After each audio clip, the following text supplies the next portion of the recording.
How many times have you started a fresh ladder character with your mates or other players, and they're playing a sorceress, and they say to you, I can't wait to get off this cold starter sorceress build and get onto my lightning nova sorceress and run infinity and be completely godly and be able to carry those higher player count games. I've heard it countless times, and every time I hear it, I just think to myself, I think there might just be a little bit of a skill issue at play here. But jokes aside, I'm just kidding.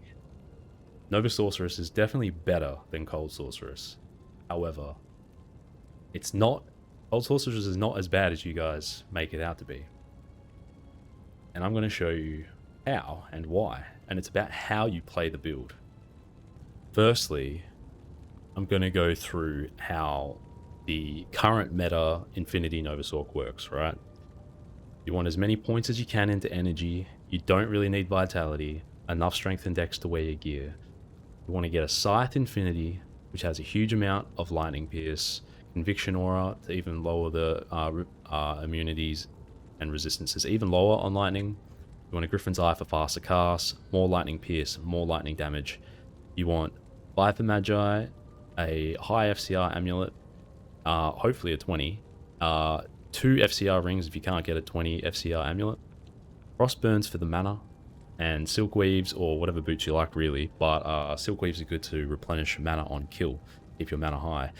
Now, then you have your Lightning Sunder, and then a bunch of Lightning Skillers, and that's pretty much all there is to it. Then you stack it with Nova, Static Fields the Synergy, let max Lightning Mastery, and then you try to max Telekinesis and Energy Shield so that as little mana as possible is being used when you get struck, so 75%, and then you want Energy Shield as high as possible. I think it up to 40 is great, and then so that gets you to 95% if possible, and basically you keep replenishing mana thanks to your Mercenaries Insight, and you just keep having mana, this infinite mana pool rejuvenating, and you never run out of mana for your spells, and all the damage goes through onto mana. And because of the energy shields, the properties, you don't need resistances. This resistance stat does not matter until the energy shield is gone, then it will matter. On top of that, it helps to have magic damage reduction or damage reduction so that the hit calculates, the hit calculated to your mana pool is lower so that you're tankier. But generally, if you have enough lightning skills, you'll be fine. Now, this build, it doesn't use energy shield like I just described on the meta Infinity Nova Sorceress. So how do you get to play freely and do whatever you want, teleport around like I did in the video without dying? Now, there's far more risk involved. However, you also have much, much more crowd control. I would like to educate you all on what everyone seems to believe is a useless stat, and that is defense.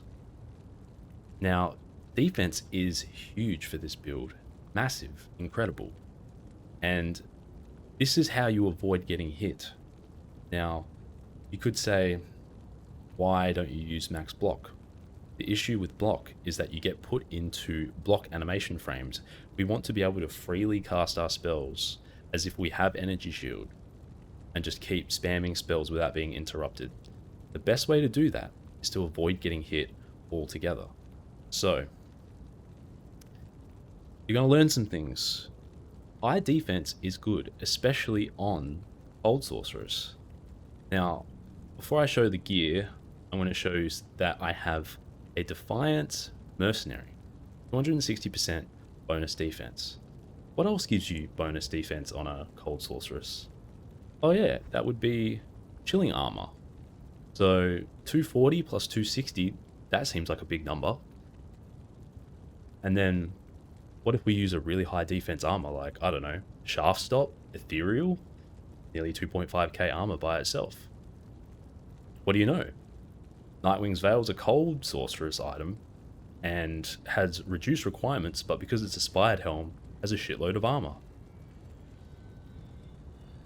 Let's see how much armor we have.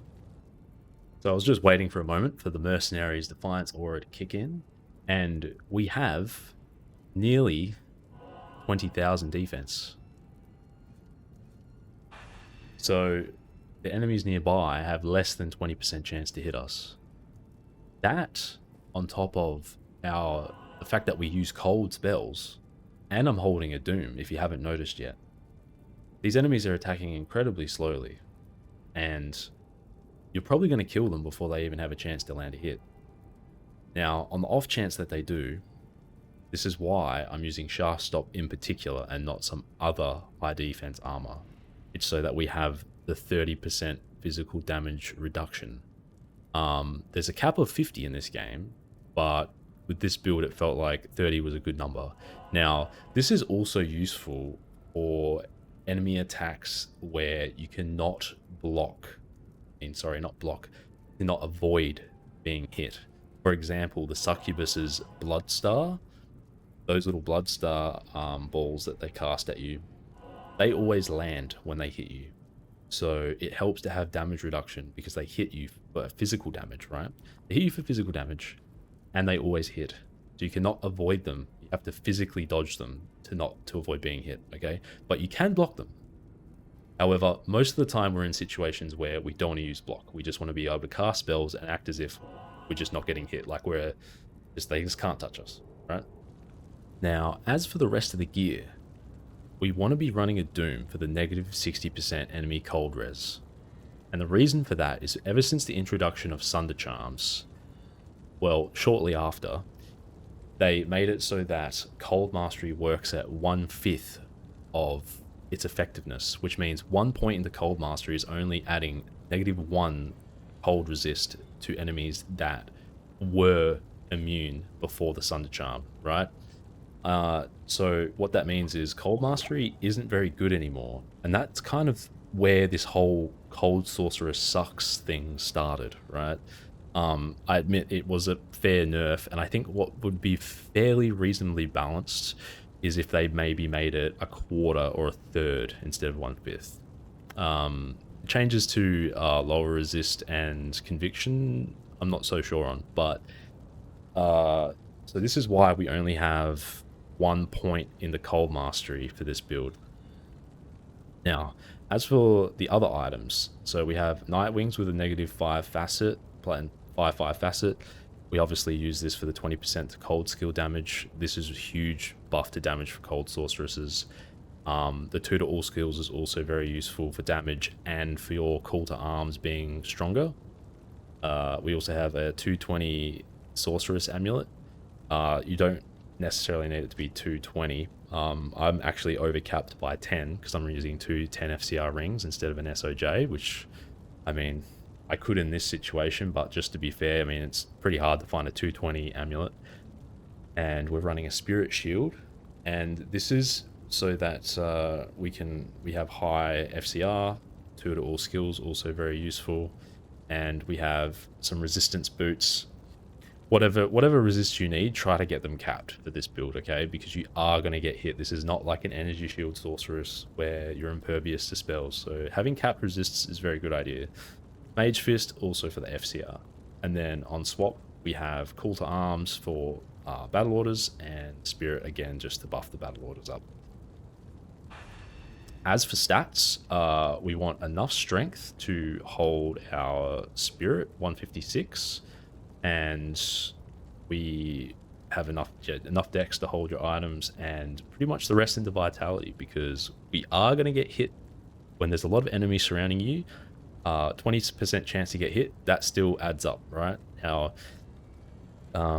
another thing I'll mention is that the way we play this build, and I'll get to that, is you do need a fair bit of mana for this build. We're using every single cold spell you can think of. Everything is useful for this build. All the cold spells, right? So on the tree, we max out Frost Nova, Blizzard, Frozen Orb. They're our main 3 spells. Then we're maxing these are synergies for Frost Nova, so you could consider Frost Nova to be the main spell, and then Frozen Orb as the secondary spell, and then Blizzard as the initiating spell. And we want to synergize Frozen Orb for more damage, so we get max out Ice Bolt. That also synergizes with Blizzard, which is good. And then you sort of have a choice here. You could technically max out Glacial Spike if you really, really wanted the crowd control. Maybe you haven't completed the build yet and you don't want to go for full max damage and you need to actually freeze targets in place. Glacial Spike could be good. However, you're not really going to have time to mix it in while you're doing the fighting. So I opted to max Ice Blast, and as you would have seen when I'm fighting Diablo, Ice Blast is our highest damaging attack. Okay, it does a lot of DPS. So I just had a quick check. Our Ice Blast is doing 39k, just under 39k damage per second on single target with these synergies that I have at level 40 with 105 FCR, okay? On Diablo specifically. I just wanted to show you the mercenary gear. So we've already gone over the fact that he's running Defiance Aura, and that's stacking with our chilling armor, giving us nearly 20k armor. Now, what I recommend putting on the mercenary is Insight, so that you have enough mana regen to spam all your spells, because this is quite a mana hungry build. You know, we're spamming Frost Nova, Blizzard, Frozen Orb, and Ice Blast as much as we can, and so you're gonna need the meditation, or I don't know how else to put it. And then in terms of armor, you could go Cure to reduce the length in which amplify damage and curses are on your character. But I have opted for Andariel's Visage so that he has the lifesteal on the helm. That is because I am running Gloom on the body armor. Now, the reason I'm running Gloom on the body armor is specifically before the 15% chance to cast Dim Vision when struck. So if he's getting struck while we're amongst the battle, if the enemies are getting dim visioned, their radius of detection of your character is in melee range, and dim vision when struck can actually apply to ranged enemies. So if you're getting hit by ranged enemies and they get hit by dim vision, they're basically out of the fight and you're safe from those projectiles. And even if you're in close radius of certain enemies, if you get hit and you're actually teleporting away in that moment, they're out of the fight too. So you're actually reducing the load of enemies attacking you while you have this high defense. It's hugely effective in making sure that you're not taking a beating.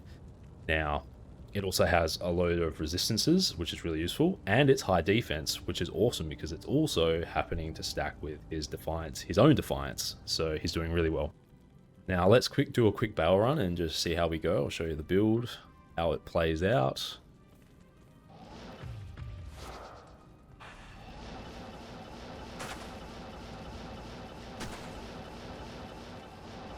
So when you're starting a fight, you're dropping your Blizzard and teleporting in and blasting with Nova for weak enemies.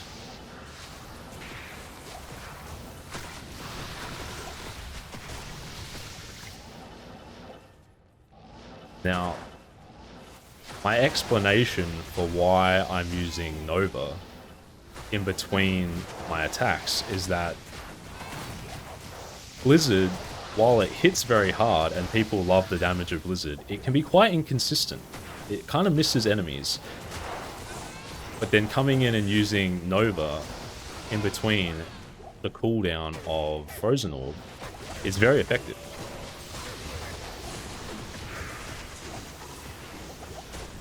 And as you can see these Temptresses. These are probably the hardest thing to deal with on this build, because those little orbs there, they always hit. The dim vision coming into play there, they weren't in the fight, they weren't actually attacking me as much, and that's really, really helpful.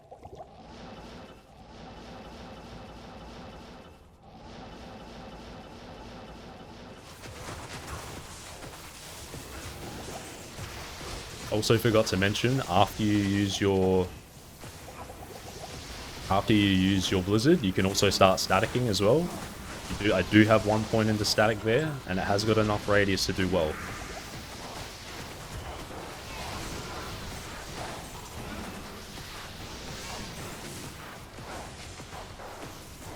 Then when we're down to single target, we start using Ice Blast for higher damage. It really makes up for the fact that these guys are high in cold resistance. I think they start off at about, I think it's 160 cold resist. Then you drop them to 95, and then you want to get them as low as possible.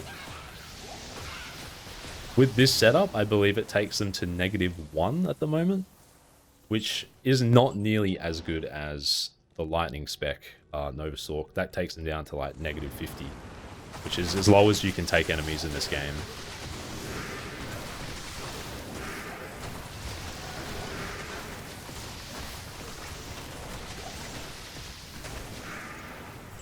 But look, players 8, we're doing really well here. Got a re-BO, didn't notice that, but...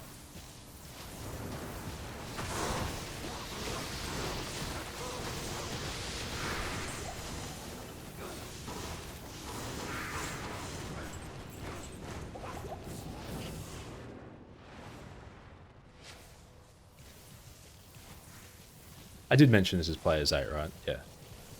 I always play on players 8 when I'm showing off a build.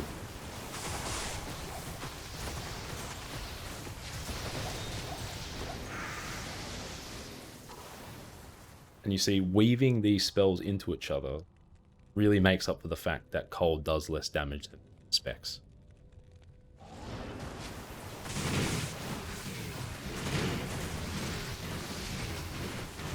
Now we're down. See, we got the tankier mobs, and we can go Ice Blast. That really chunks them. Like 40k DPS is no joke.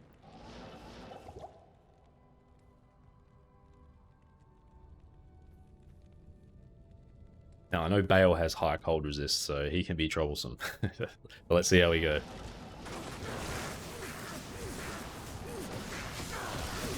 Try and sweet spot the Ice Blast with the Frozen Orb.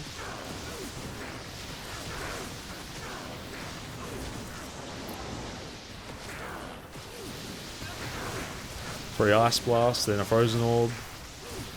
Keep weaving the Blizzards in as well.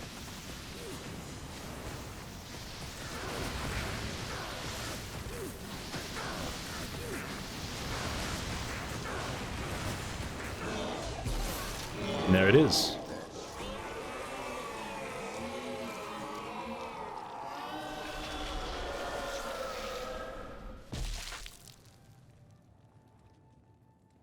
And so, just a reminder, quick recap. So, we drop Blizzard to initiate and maintain when it's off cooldown.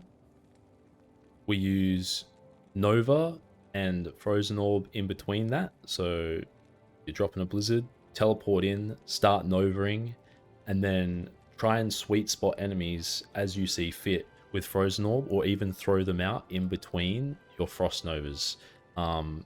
That'll help you kill things very evenly in time and very efficiently. Then if you're dealing with, say, a remnant pack, or one individual enemy, maybe one or two left that you want to kill quickly, then you start using Ice Blast. Or if you're, of course, onto a boss like Diablo, then you start using Ice Blast. And yeah, that's how it's done, guys. This build is actually really good. And honestly, I just showed you the two hardest areas for the build, because Chaos and Worldstone, you're dealing with enemies with very, very high health pools. There's lots of cold immunes, so they're very, very tanky against cold. We know that Cold Mastery has been neutered. It works at 1/5 of what it used to. And so what I think is, in Terror Zones, this is even better. And it's basically what you just saw, but even faster. Things will just melt. You could just, like, for example, instead of having to tell, like a Lightning Nova Sorceress, instead of having to teleport onto the packs and start Novaing, you could, for example, see 2 packs, drop Blizzard onto one, teleport onto the other, start Frost Novaing that, and then while you're over here doing this stuff, you can keep dropping your Blizzards over here. Maybe there's an offshoot of 3 champions to the side. You throw a Frozen Orb over there, you sweet spot those guys, they get nuked. It's just very, very versatile, very, very efficient. There's a lot of potential here, and things struggle to hit you because your defense is so high. So look, Bale's at 47% there, and that's without Defiance in play. There you go, Bale, 34% chance to hit me. And without really investing in block, once he gets through to that, I've got a 1 in 5 chance of blocking. That's pretty good. Pretty good. So yeah. And I'm going to do some quick back-to-back. I'm going to do 5 Nova Sorc runs and then 5 Cold Sorc runs of Chaos again. And we're going to just get an average time, get a feel for how it goes. And I'll see you after that.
Right, and we are back, guys.